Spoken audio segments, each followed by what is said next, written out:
দুলাল হাজি, আমাদের বাহার, আমাদের তাজুল বাহার, আমাদের সোহাগ, তানিম, যারা করছেন সবার প্রতি আমার কৃতজ্ঞতা রইল।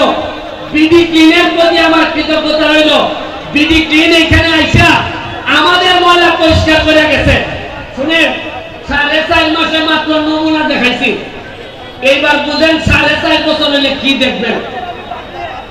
পরিষ্কারের কাজ পুরা 3 কিলোমিটার রাস্তা হবে, ওয়াকওয়ে হবে, স্পিড বোট চলবে।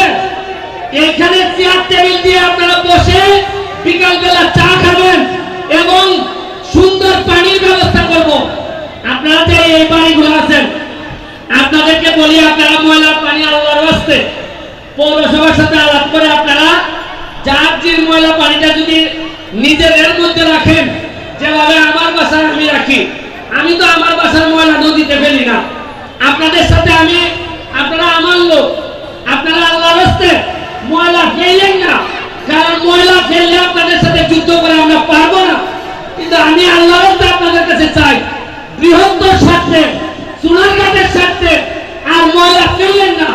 ময়লা পরিষ্কার করতে 40 বছর লাগছে। আপনাদের সহযোগিতা আমি চাই। আমি সরকারের কাছে হ্যান্ড ওভার করার আগে আপনাদের সহযোগিতা চাই। সরকারের কাছে হ্যান্ড ওভার হলে আপনাদের জন্য একটা সুবিধাজনক হবে না। আমি কালকে ওই মাথা থেকে এই মাথা পর্যন্ত 3 কিলোমিটার জায়গা আমি দেখে আসছি। পুরা 3 কিলোমিটারে দেখবেন পর্যটন কারে কয় আমরা দেখায় ছাড়বো। আমি বলছিলাম কিনা যে যারা ঘাম দিয়ে গোসল করে তারা ইতিহাস বদলায়। গান দিয়ে গোসল করতে যেহেতু শিখছি, আপনারা আশ্চর্য হবেন।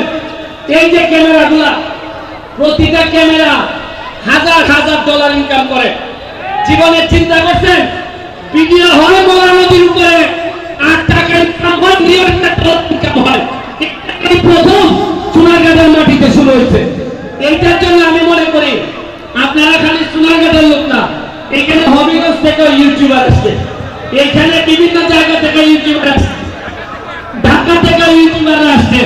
শুনেন, এই সোনারঘাট মাধবপুর আমরা ইতিহাস বদলাইতে আসছি। আমরা আগের মতো করে আর চলবো না। আপনারা জানেন গত 4 মাসে আমি 29.5 কোটি টাকা বরাদ্দ পাইছি। কত টাকা পাইছি? 29.5 কোটির মধ্যে 25 কোটি হইলো আমরা রাস্তাঘাট বানাইতে পারবো। আপনারা জানেন গতকালকে চিঠি পাইছি, এই চিঠিতে আইছে প্রতি ইউনিয়নে 20 লাখ টাকা করে দেওয়া হবে। 23টা ইউনিয়নে 4.60 টাকা দেওয়া হবে। আমি চিন্তা করি যে আমি এত বরাদ্দ পাই আপনাদেরকে জানাইতেছি, আমি এত খুশি হই। তাহলে গত 15-20 বছর এত টাকা গেল কোথায়? এতই কি আমরা করেছিলাম? এই জায়গাটা আমরা পরিষ্কার করতে পারি নাই। কিছু বললেই আমার বিরুদ্ধে। আমি এখন কি করবো বলেন? কারো বিরুদ্ধে বললে আমার বলে যে আগামীবার এমপি দাঁড়াতে তোমার ভোট নাই।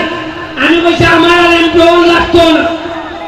আরে নিজের জন্য স্থানের সেবা 5 বছর পাইছি, এর চেয়ে সবাইকে আর কি করার নেই, এটাই আমার জন্য যথেষ্ট। আপনারা তরুণ যারা আছেন, ইয়াং যারা আছেন, আজকে দেখেন চা বাগানের শ্রমিক ভাই বোনেরা, এরা আগে জানতোই না যে এদের এত সুবিধা আছে। আমি কথা দিচ্ছি, আমার এলাকায় যত চা বাগানের শ্রমিকরা আছে তাদেরকে একটা পর্যটন নগরী বানাইয়া এরা যেন আর পিছনে তাকিতে না হয়, এই ব্যবস্থা আমি করে দিব সব চা বাগানে। আমাদের যারা বাচ্চারা আছে, আমরা একটা ইংলিশ মিডিয়াম স্কুল করছি। আমরা ইংলিশ মিডিয়াম বাচ্চারা পর্যটন নগরী বানাইতে গেলে ইংলিশ লাগবে, পর্যটন নগরী বানাইতে গেলে কম্পিউটার লাগবে। আমরা কম্পিউটারের ট্রেনিং শুরু করছি। আমরা ইংলিশের সাইকোস কোচিং এর সাইকোসকে নিয়ে আসছি আমরা সোনারঘাট মাধবপুরে। খালি এটা না, আপনারা জেনে খুশি হবেন, হেলিকপ্টার এসে কোম্পানিরা আমার কাছে টাকা চাইছে। তারা সিলেট যাওয়ার সময় এরা সোনারঘাটে স্টপেজ দিতে চায়। যেভাবে কাউন্টার স্বাস্থ্যগঞ্জে যেভাবে কাউন্টার আছে, এরা গাড়ি দাঁড়ায়। আমার সাথে কথা হইতেছে, সোনারঘাটে হেলিকপ্টারের কাউন্টার হবে। হেলিকপ্টার নামবে, আপনারা জানেন কেন? আপনারা জেনে খুশি হবেন, আগামী মাসের দিকে আমাদের এখানে টেকনিক্যাল কলেজ হইতেছে, টেকনিক্যাল কলেজের কাজ শুরু হইতেছে। আপনারা জানেন ট্রাক্টর প্রতিদিন এখন গর্ত ভরাটের কাজ করে, রাস্তায় রাস্তায় গর্ত ভরাটের কাজ